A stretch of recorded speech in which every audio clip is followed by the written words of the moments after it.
How to get 2 times speed on TikTok, new feature. So go ahead and update TikTok since this is a new feature of the app.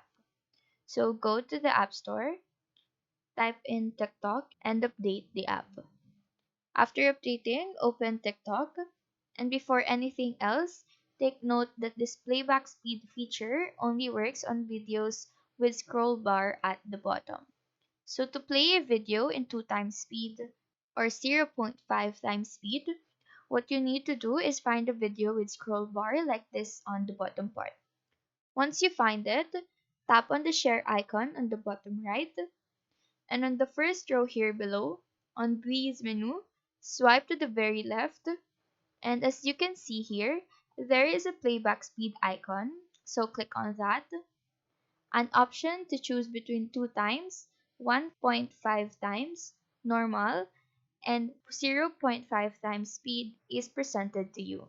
So click on 2 times, and as you can see, the video now is playing faster. If you click on 0.5, you will see that the video is playing slower than normal.